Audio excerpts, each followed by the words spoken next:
안녕하세요. 한동아의 시기보감입니다. 오늘은 만개떡을 싸는 데 사용된 청미래 덩굴 잎과 뿌리의 효능에 대해서 알아보겠습니다.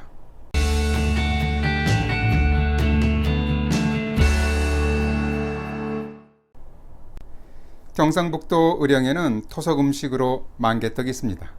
만개떡은 만개잎으로 떡을 쌓아 놓았다고 해서 붙여진 이름입니다. 그러나 사실 이 잎은 만개잎이 아니라 청미래 덩굴 잎입니다.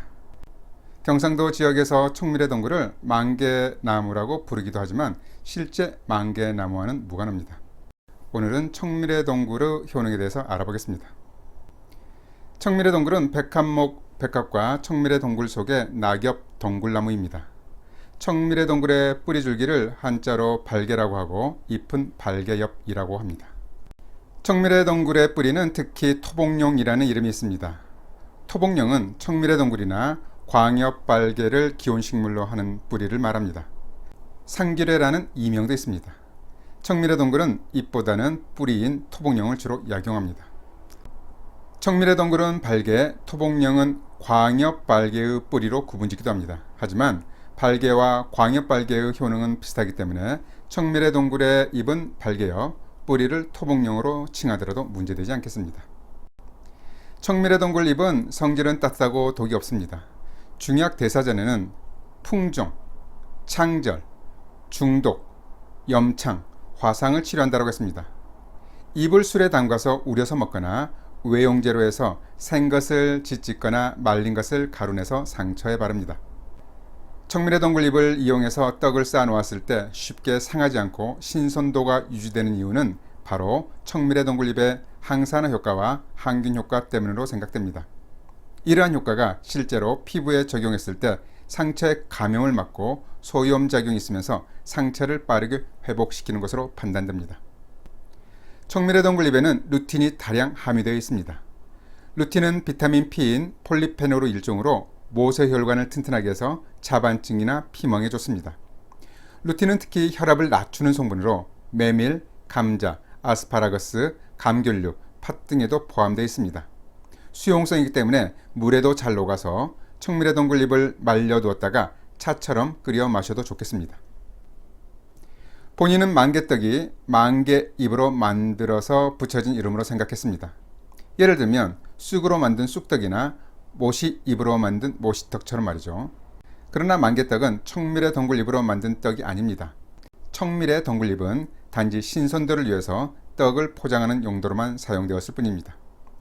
그러나 청미래 덩굴 잎 끓인 물로 반죽을 하거나 잎을 말려 가루 내었다가 쌀가루와 함께 섞어서 떡을 만들면 건강에도 더욱 도움이 될 것입니다.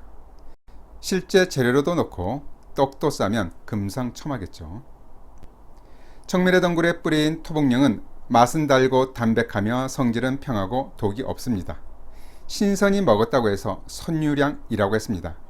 우여량이라는 이름도 있습니다. 모두 식량을 뜻하는 양자가 쓰인 것을 보면 과거 구황작물로 사용되었음을 알 수 있습니다. 본초 강목에는 옛날에 우임금이 산행을 하다가 먹을 것이 떨어지자 이것을 채취하여 양식으로 충당하고 그 나머지를 버렸으므로 이렇게 이름 지어졌다고 말한다 라고 했습니다. 토복룡은 생뿌리의 껍질을 벗겨내고 불에 볶아 말려서 사용합니다. 본초정화에는 봄과 여름에 뿌리를 채취하여 껍질을 깎아낸 뒤 약한 불로 눕지 않게 볶아 말려서 사용한다라고 했습니다.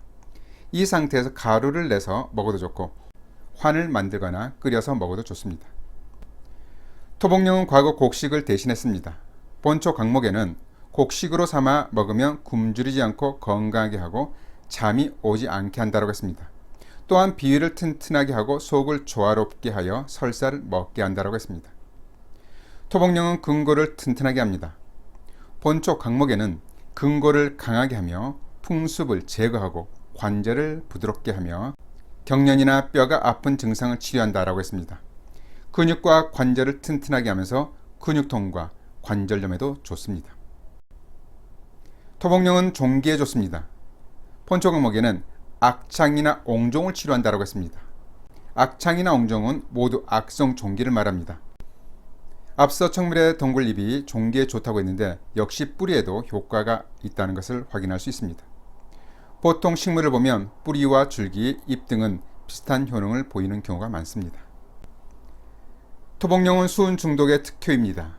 본초 강목에는 수은이나 은주의 독을 풀어준다고 했습니다. 은주는 수은 화합물인 황화수은을 말합니다. 과거에 매독인 양매창에 걸리면 수은이 함유된 경분 주사를 약으로 사용했는데 토복령은 이때 나타나는 수은으로 인한 부작용을 치료했습니다. 제세 보감에는 수은 독의 돼지고기, 토복령, 감초를 삶아서 차게 복용한다고 했습니다. 토복령은 뇌가 울리는 증상에도 효과가 있습니다. 수진 경험신방에는 뇌가 울리는 경우에 토복령과 삶은 돼지고기를 먹으면 신효하다. 토복령 몇 근을 달여 복용하면 며칠 만에 낫는다라고 했습니다. 머리나 뇌가 울리는 증상은 두명증 혹은 뇌명증이라고 하는데 이명과 비슷한 기전으로 나타나는 울림 증상입니다. 한의학에서는 두풍의 범주로 놓고 치료하는데 주로 허한 상태에서 풍습의 사기를 받아서 나타나는 것으로 보고 있습니다. 토복령에는 디오스게닌이라고 하는 사포닌과 함께 알칼로이드, 페놀 화합물, 아미노산, 유기산, 당류가 포함되어 있습니다. 토복령에 들어있는 사포닌은 해독작용을 나타내면서 혈액순환을 촉진하고 습기를 제거하고 소변을 잘 나가게 하면서 노폐물을 제거합니다. 사포닌은 토복령이 가지고 있는 주된 효능을 나타내는 성분입니다.